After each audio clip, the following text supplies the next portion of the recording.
Meus amados irmãos, o texto da mensagem dessa noite já foi lido por nós na ordem litúrgica. 1 de Pedro, capítulo 4, dos versículos de 7 a 11. Gostaria que você reabrisse a Bíblia. Nós podemos fazer a leitura, agora vamos fazê-lo em uníssono. Saudamos os queridos irmãos, no nome do Senhor. Abraçamos aqueles convidados que nos visitam, também os irmãos que acompanham pela internet, onde quer que estejam. A bênção de Deus sobre cada um. Estamos sentindo a falta de alguns irmãos envolvidos no acampamento, no trabalho de crianças de primeira. Mas você é muito bem-vindo.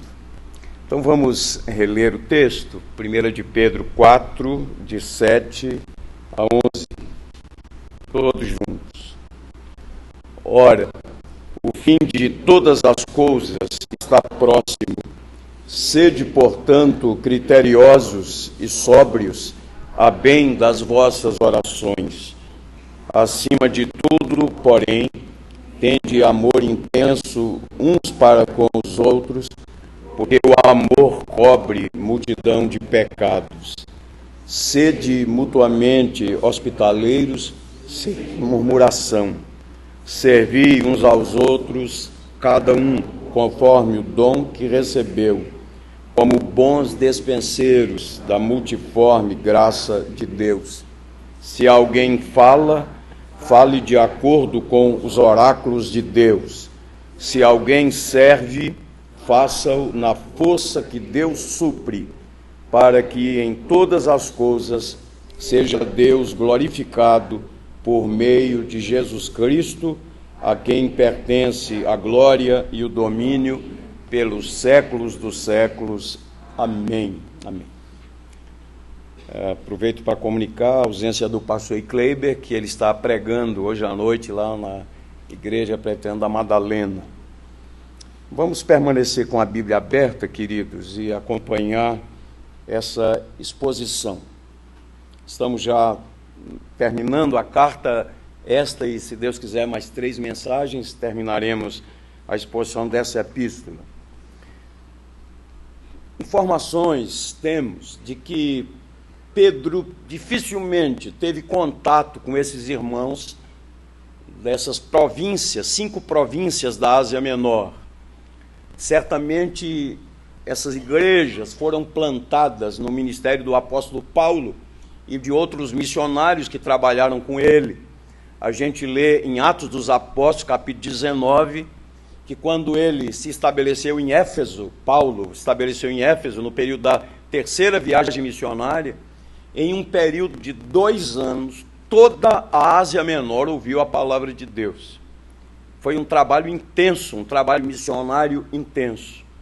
Agora, quando Pedro é instrumento do Senhor para escrever essa carta, ele o faz para consolar, para animar, para fortalecer. Escreveu para uma igreja fiel, que andava nos caminhos do Senhor, porém perseguida, dispersa, tratada com muito desprezo pelo mundo, pelas autoridades do Império Romano. A carta fala a respeito da esperança. Inclusive, hoje à noite, lemos aqui no capítulo 1, quando ele começa exaltando ao Senhor, o Deus que é bendito, porque nos regenerou, e ele nos regenerou para uma viva esperança, mediante a ressurreição do Senhor Jesus Cristo. Do mesmo modo como o estudo do Apocalipse, a mensagem do Apocalipse era uma mensagem de conforto para a igreja, de bom ânimo para a igreja, falando da obra da redenção, falando da esperança com base no passado, ou seja, a esperança fundamentada na obra gloriosa do Senhor Jesus. Pedro segue a mesma linha, falando dos efeitos gloriosos da obra de Cristo. Aquele período era duro, era difícil, porque ser torturado, ser morto, perder um ente querido, perder irmãos da igreja, e o crime deles era a profissão da sua fé no Senhor Jesus Cristo. O ser humano, ele tende a ficar abalado e abatido, desanimado em meio ao sofrimento e à adversidade. E então Pedro, o apóstolo da esperança, fala sobre isso. Ora, verso 4, capítulo 1, uma herança incorruptível, sem mácula, imacessível, reservada nos céus para vós outros. Olha o efeito dessa palavra, quando irmãos perdiam emprego, quando perdiam sua casa, quando perdiam seu espaço, eram expulsos. Imaginem essa palavra, ele fala sobre uma herança e diz mais: sois guardados pelo poder de Deus mediante a fé para a salvação preparada para revelar-se no último tempo. E eu me emociono quando leio essa palavra do verso 6. Nisso exultais, embora no presente, por breve tempo, se necessário, sejais contristados por várias provações, para que, uma vez confirmado o valor de vossa fé, muito mais preciosa do que o ouro perecível, mesmo apurado por fogo, redunde em louvor, glória e honra na revelação de Jesus Cristo. A quem não havendo visto, amais, no qual, não vendo agora, mas crendo,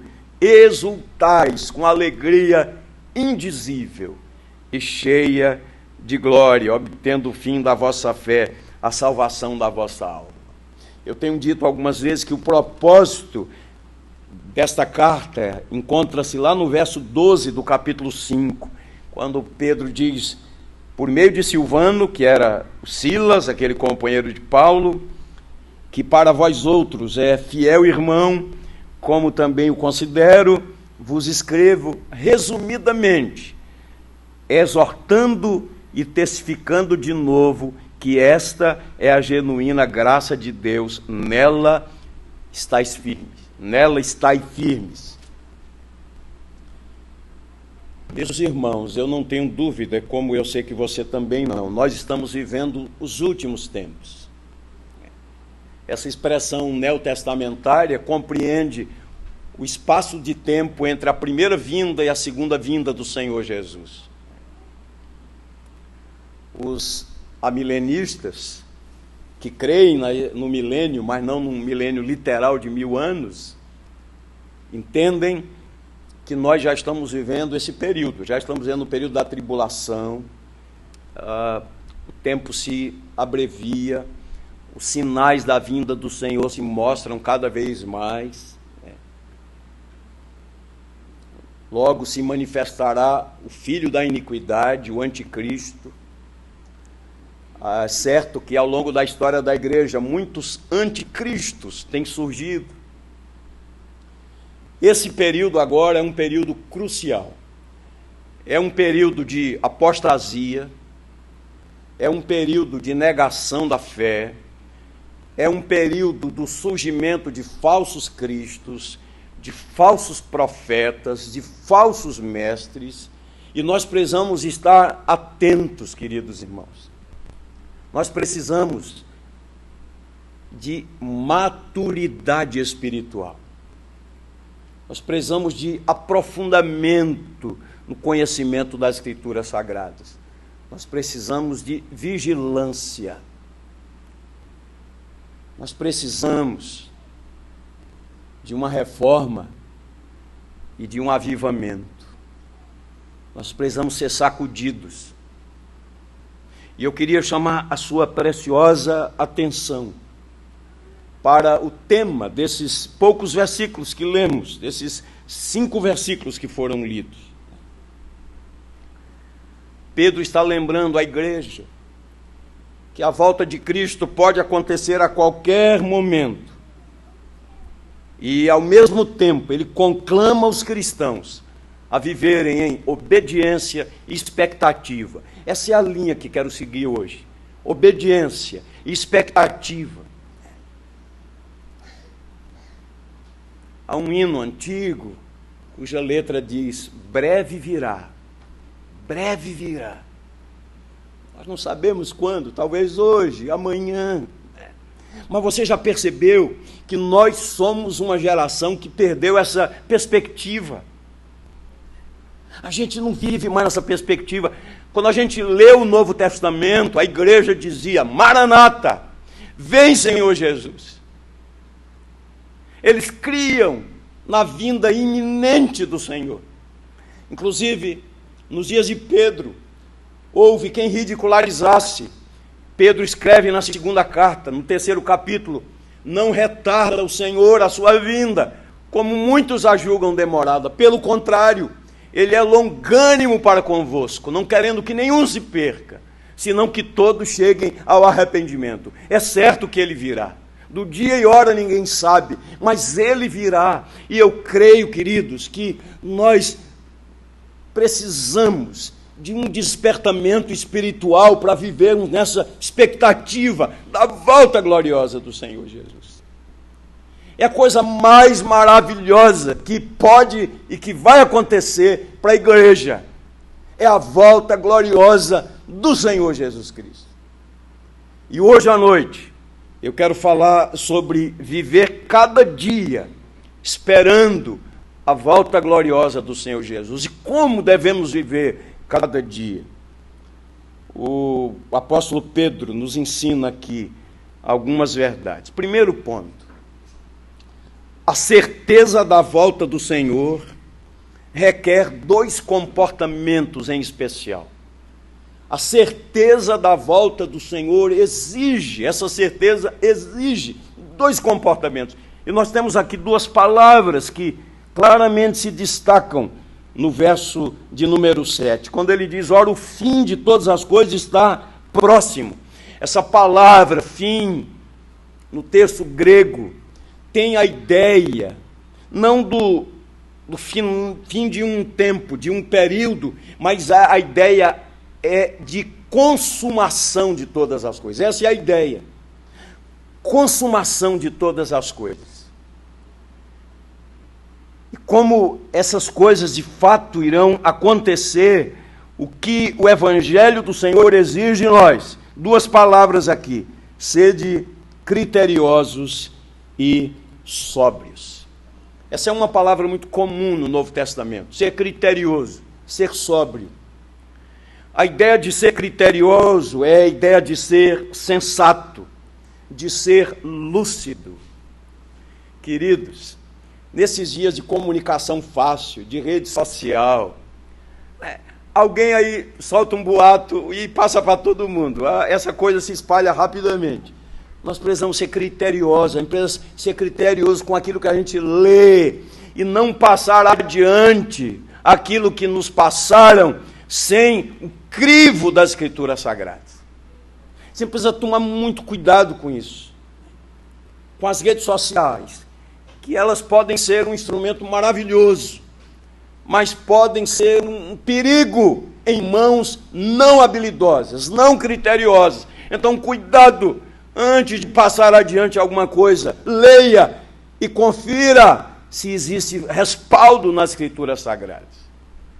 Essa questão de ser criterioso. De vez em quando, um fato novo, uma coisa nova, uma ideia, alguém lança, né? Isso é como uma praga. Daqui a pouco todo mundo está crendo e dizendo como fato, né? E às vezes não tem respaldo nenhum.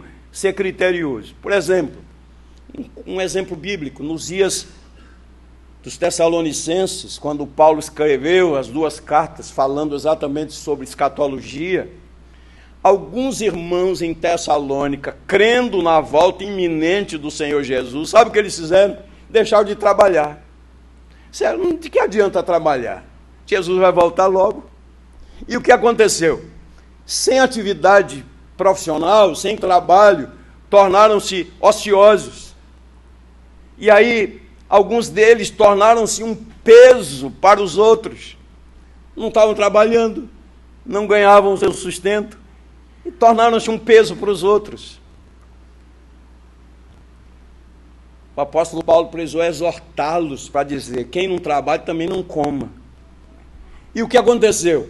Começaram a se intrometer na vida dos outros, porque estavam ociosos, porque não estavam produzindo. Essa é a ideia de que nos diz o texto aqui, que nós sejamos criteriosos, que nós sejamos sensatos, lúcidos. E a segunda palavra complementa a ideia: sobriedade. O cristão deve ser sóbrio. Pedro falou sobre isso, capítulo 1, verso 13. Por isso, cingindo o vosso entendimento, sede sóbrios e esperar inteiramente na graça que vos está sendo trazida na revelação de Jesus Cristo. Capítulo 5, versículo 8, ele fala sobre isso também: sede sóbrios e vigilantes. O diabo, vosso adversário, anda em derredor, como um leão que ruge, procurando alguém para devorar. Na linguagem de Pedro, na instrução de Pedro, a falta de sobriedade significa todo pensamento em desacordo com a verdade de Deus, todo pensamento que não está alinhado com a palavra de Deus e que não produza uma vida piedosa, tanto que Pedro introduz aqui a oração, vejam, e sóbrios a bem das vossas orações. Ser criterioso, ser lúcido, ser sensato, maturidade, fazer uma leitura dos fatos, uma leitura da vida. Tendo essa convicção, o Senhor reina, Ele é o Senhor da história, Ele é o condutor da história. Na verdade, Jesus é o autor e consumador da fé. Queridos, por mais que as crises se avolumem, por mais que as adversidades surjam, por mais que sejam difíceis os dias, o Senhor reina. Ele está no trono. As coisas estão sob o controle dele. Sejamos criteriosos, sejamos sóbrios, tenhamos como fundamento, como regra única de fé e de prática, as Escrituras Sagradas. Problema, queridos, esse é um dos problemas. Estamos muito aficionados às redes sociais, estamos lendo muitas informações e muito pouco a palavra de Deus. Como disse John Piper, quando Jesus voltar, ninguém terá desculpa para dizer, mas eu não tive tempo, né? Porque quanto tempo do dia a gente passa envolvido com as redes sociais. E às vezes postando coisas absolutamente inócuas, desnecessárias, sem sentido, sem graça, sem conteúdo, coisas que não edificam, que não abençoam. Precisamos conhecer mais as Escrituras, queridos. E essa é uma exigência. Ser criterioso, ser lúcido e ser sóbrio. Andar com a vida alinhada às verdades das Escrituras Sagradas.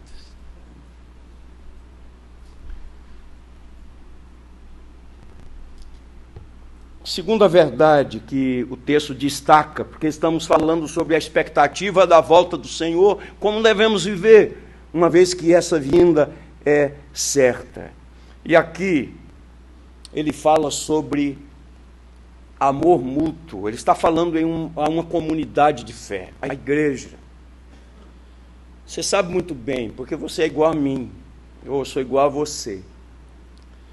Na hora do sofrimento, na hora da dor, na hora da luta, na hora da adversidade, as nossas emoções são muito abaladas, né? Você imagine, você foi expulso da sua cidade, você foi expulso da sua casa, você não tem mais uma casa para voltar. E você precisa recomeçar sua vida, reconstruir sua vida.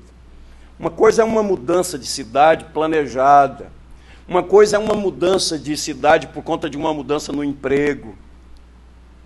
Isso é algo que a gente programa, planeja. Outra coisa é você ser enxotado, ser expulso. Você dormiu na sua casa e amanhã você não tem mais casa para dormir. E quando Pedro escreveu esses irmãos que estavam dispersos por causa da fé, alguns abatidos, desanimados, fragilizados. E tem algo que é essencial, e é outra coisa que nós temos perdido também, queridos, que o Novo Testamento nos fala, a ideia de corpo. Observem as metáforas que o Novo Testamento usa para falar a respeito da igreja, né? Um edifício, o corpo humano, a interdependência, o cuidado mútuo. Se você fizer um estudo cuidadoso do Novo Testamento a respeito de mutualidade, e aqui essa é a ideia, verso 8, acima de tudo, porém, tende amor intenso uns para com os outros, porque o amor cobre multidão de pecados. Muito interessante a gente observar certos detalhes, né? As palavras que foram colocadas. Pedro usa aqui essa palavra, amor intenso. Literalmente, intenso tem a ver com esforçar-se, com esticar-se. A ideia aqui dessa palavra usada para Pedro descreve aqui um atleta, um corredor, que está dando o máximo de si. Eles conheciam essa figura do atleta naquelas competições, né? Quando estava estudando o texto, estava pensando aqui numa prova das Olimpíadas, os 100 metros rasos, né? Que é considerada como a elite, né? do esporte, do atletismo, esse tipo de competição. E quando a gente observa o atleta, né? O jamaicano, que é o grande campeão, quando você observa na câmera lenta, né? Aquela explosão, né? Os músculos, os olhos arregalados, né? A força que ele impõe, a ideia é exatamente essa de intensidade. Os músculos estão no seu limite máximo. É isso que Pedro está dizendo aqui. Olha como a palavra de Deus é rica. Interessante que, lendo a carta, é a terceira vez na carta que Pedro exorta seus leitores a guardar o mandamento, o novo mandamento do amor mútuo. E o amor mútuo é central na unidade cristã. Irmãos, vamos ser honestos. Vamos ser honestos diante de Deus. Em geral, nos preocupamos muito pouco com os outros, não é mesmo? Nos reunimos alguns membros da igreja, porque eu sei que nem todos podem. Alguns estudam e trabalham e moram longe, às vezes é transporte, mas nossas reuniões semanais são menores do que as dominicais. Então, numa reunião de oração, você consegue orar com alguém, você compartilha uma necessidade, compartilha uma vitória. É um momento especial, a gente cresce. Pode observar as pessoas que frequentam as reuniões de oração, que estão ali constantemente, que elas conseguem desenvolver um laço afetivo. E esse cuidado, um telefonema, uma palavra, como está você, um acompanhamento mais de perto. Ou quando você faz uma visita a alguém. Mas, em geral, quando a gente se reúne aqui, você sabe quantas pessoas que estão aqui nesse santuário hoje estão chorando aí por dentro? Você sabe quantas pessoas estão aqui e estão vivendo um drama familiar? Ou estão passando um aperto financeiro, uma crise conjugal, um problema com um filho, uma outra necessidade, uma questão emocional, uma depressão, um abatimento. Sabemos essas coisas, irmãos. Às vezes, nós falamos, estou sendo bem honesto, sempre com os mesmos. Abraçamos os mesmos, sorrimos para os mesmos. Às vezes a gente passa aqui um pelo outro, nem olha, nem um tapinha, né? Aí nos reunimos aqui, nos ajuntamos aqui. Mas aquilo que a Bíblia diz sobre levar as cargas uns dos outros e orar uns pelos outros, onde é que está isso na prática? Às vezes estamos no banco de igreja, ao lado de alguém que está precisando de um ombro amigo, de uma mão amiga. E a gente dá de ombros para essas coisas. Você imagine aquela igreja para a qual Pedro estava escrevendo, aqueles irmãos dispersos, se não houvesse essa intensidade, esse cuidado. Estou falando aqui de cristianismo bíblico, estou falando para mim mesmo, em primeiro lugar. Nós precisamos de uma reforma, queridos. Nós precisamos de uma volta às Escrituras Sagradas, aquilo que a Bíblia diz. Às vezes uma pessoa é operada, não recebe um telefonema, uma visita. Olha que coisa. E vamos ser honestos também, especialmente se for uma pessoa humilde, se for uma pessoa desprovida de recursos financeiros, talvez o abastado, aquele que é mais top, talvez ele talvez ele receba um cuidado mais especial, porque ele é top, ou ela. Mas aquele mais humildezinho, né, fica lá de lado. O que a palavra de Deus está dizendo aqui, queridos irmãos, é sobre essa intensidade. Isso é cristianismo, isso é Bíblia. Mas sabe o que acontece? A gente vai se acostumando a viver outra coisa que não o cristianismo.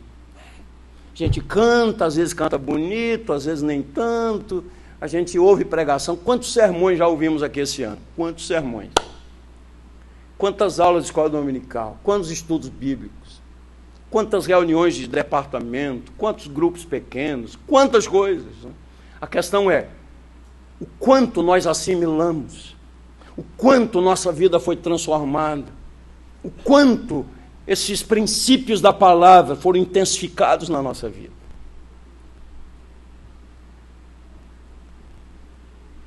Esse tipo de amor, conforme diz o texto, exige que o cristão coloque o bem espiritual do outro acima dos seus próprios desejos.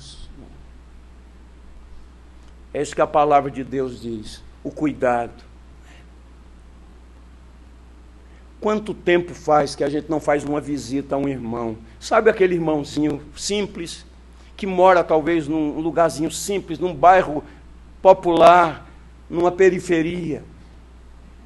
Quanto tempo ele não é visitado?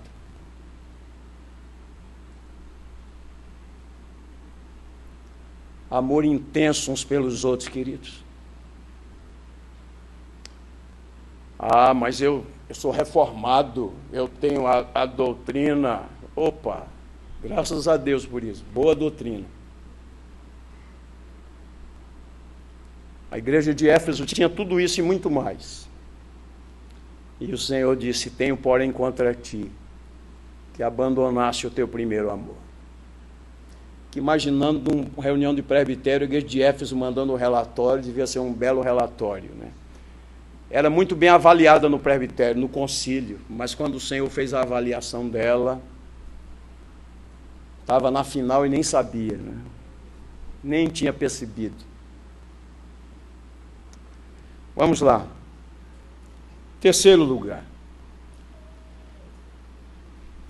Verso 9. Naquele contexto, eles não tinham hotéis, eles não tinham pousadas boas, e eles tinham pregadores itinerantes, e irmãos estavam agora dispersos por conta da perseguição. E era preciso, em algumas ocasiões, acolher pessoas, receber pessoas. A questão da hospitalidade naquele contexto. Agora, como sempre, em todo lugar, isso é do ser humano decaído, né? Havia quem se aproveitasse do ensinamento do Evangelho e se aproveitava da boa vontade dos outros e começava a explorar os outros, né?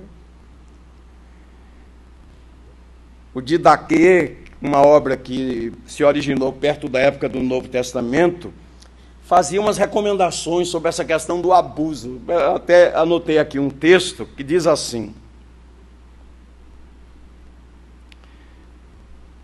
quando um apóstolo ou profeta pede abrigo, ele deve ser recebido como o Senhor, mas ele não permanecerá mais do que um único dia, ou em caso de necessidade, 2.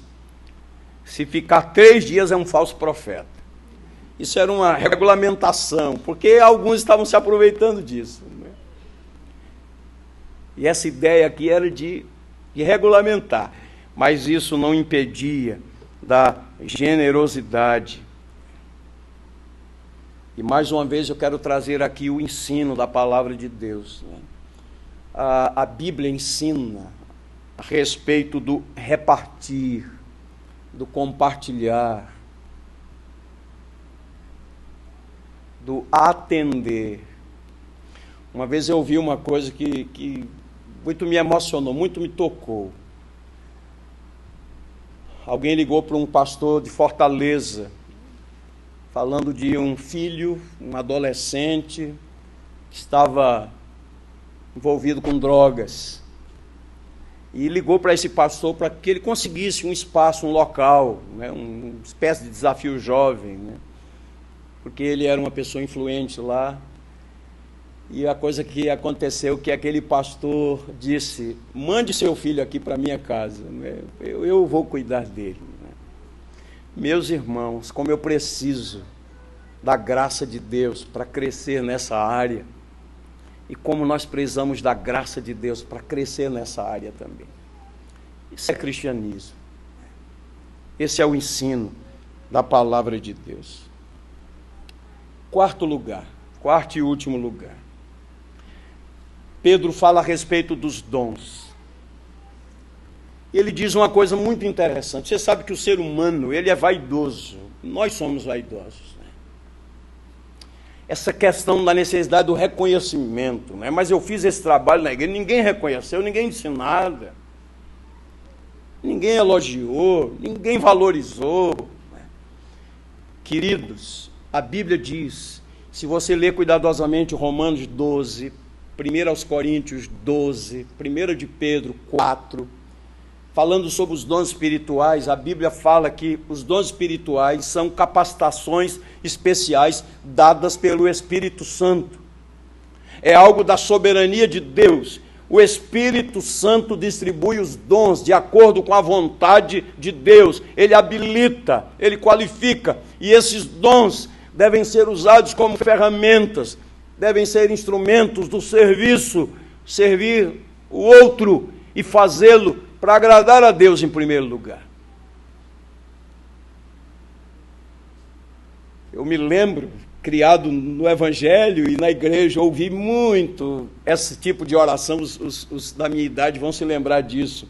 Antigamente, quando alguém orava por um pregador, dizia assim: que o pregador, Senhor, fale não de si, mas da tua parte, que ele se esconda atrás da cruz de Cristo. Você lembra disso? Quando as pessoas oravam assim, a ideia é a seguinte: que ele não apareça. Nos meus tempos de seminário, na cadeira sobre pregação, ouvi uma ilustração que um pregador muito preparado, muito cheio de si, subiu ao púlpito, ele tinha conteúdo, ele tinha o que dizer, subiu lá todo autoconfiante. Foi uma tragédia a pregação. E ele desceu cabisbaixo, abatido. E uma pessoa experiente disse a ele: se você tivesse subido do modo como desceu, você teria descido da maneira como subiu, né? Entusiasmado. Ah, queridos, que perigo, nosso coração enganoso, fazer alguma coisa para ter projeção, para ter a primazia, para ter a preeminência, para ser o destaque. O Senhor Jesus ensinou aos discípulos que estavam lá discutindo quem era o maior, quem era o mais importante, não é? E Jesus lá sondando os corações, só ouvindo, e depois fez a pergunta: o que vocês iam discutindo para mim? E ele sabia de tudo, que ele é Deus, né? E Jesus se cingiu com a toalha e lavou os pés a cada um deles. É assim que vocês devem viver.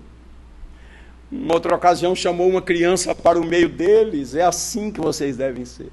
Queridos, o perigo, um alerta para mim e para você: cuidado para não querer aparecer, para não querer os holofotes sobre você.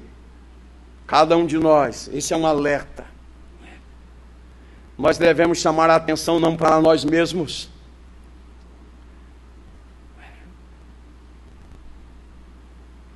Alguém, nos dias de Spurgeon, foi a Londres. Queria ouvir Spurgeon, mas foi ouvir antes um pregador que era conhecido como um famoso pregador, eloquente, grande orador.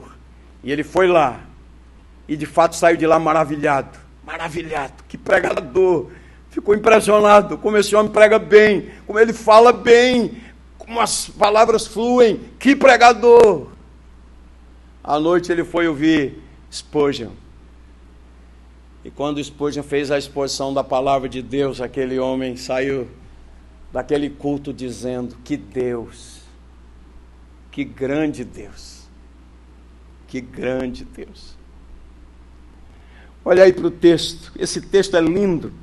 Inclusive, numa das reuniões com os professores da escola dominical, num curso que nós fizemos com o pastor Leandro, que foi pela internet, né, videoconferência, o pastor Cláudio fez uma devocional e fez essa referência aqui, foi muito proveitoso no dia que ele falou. Verso 10, servir uns aos outros, cada um conforme o dom que recebeu.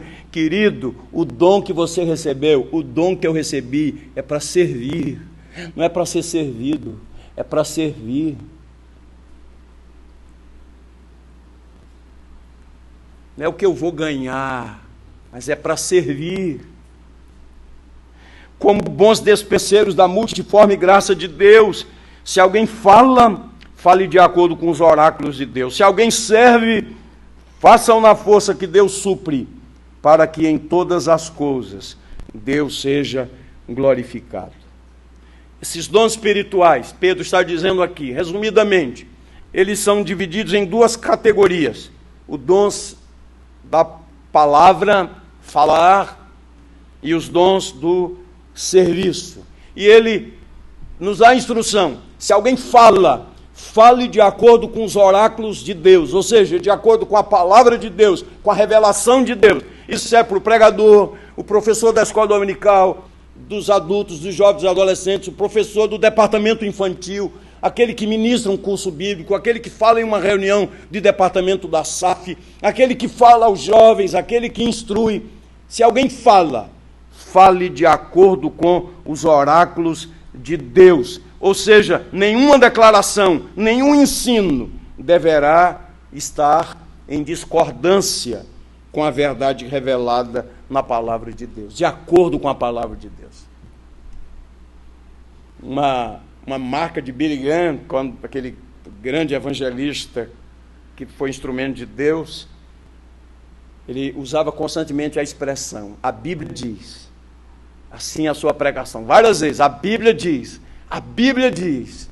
Se alguém fala, fale de acordo com os oráculos de Deus. E a segunda categoria diz respeito ao serviço. A ideia aqui, a palavra é diaconia. Tal serviço, Pedro lembra, deve ser realizado na força que Deus supre. Com a graça de Deus, poder de Deus, com a habilitação dada pelo Espírito Santo, na força que Ele supre. Servir na força dEle. Exercitar seus dons na força que Ele supre. Concluindo e fazendo uma breve aplicação, veja que ele termina aqui com uma curta doxologia, dizendo que ao Senhor Deus pertence toda a glória pelo século dos séculos. E agora, essa doxologia é um desafio para nós. Guarde isso.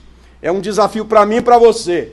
Quando eu estou regendo, quando eu estou tocando, quando eu estou cantando, quando eu estou ensinando, quando eu estou presidindo, quando eu estou na comissão de construção, quando eu sou relator de um departamento, quando eu sou presidente de uma sociedade interna, quando eu estou em um avanço missionário, quando estou fazendo uma reunião de planejamento do ministério. A questão é, à luz da palavra de Deus aqui, estamos vivendo de modo que outros são estimulados, observando o nosso procedimento, e mais, estamos procedendo de tal maneira que Deus está sendo glorificado. Essa é a questão. Deus está se agradando, Ele está sendo glorificado. A aplicação é bem breve. Tudo, queridos, deve ser feito para agradar a Deus. Tudo deve ser feito para glorificar a Deus.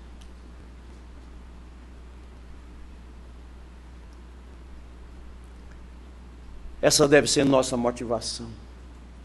É assim que nós devemos viver, está dizendo Pedro, aquele humilde pescador, trabalhado pela graça de Deus, aquele homem tão rude, aquele homem outrora inconstante, aquele homem precipitado, mas trabalhado pela graça de Deus. Um dia Jesus disse a ele: quando você se converter, então fortaleça seus irmãos.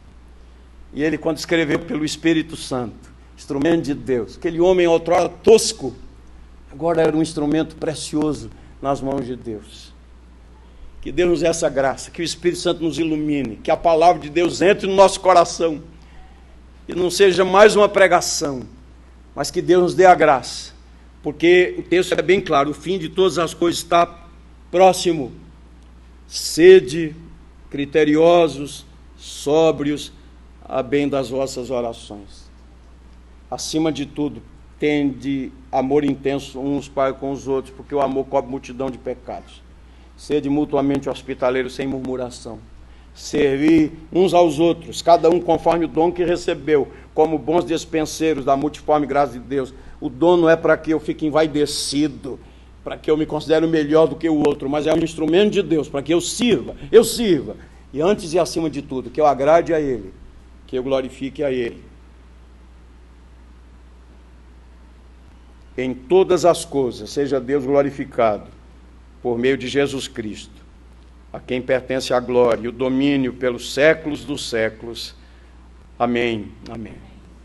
Vamos ficar em pé, queridos, vamos cantar a fé contemplada, novo cântico 92, após o que pastor Cláudio fará a oração e impetrará a bênção apostólica. Vamos cantar ao Senhor.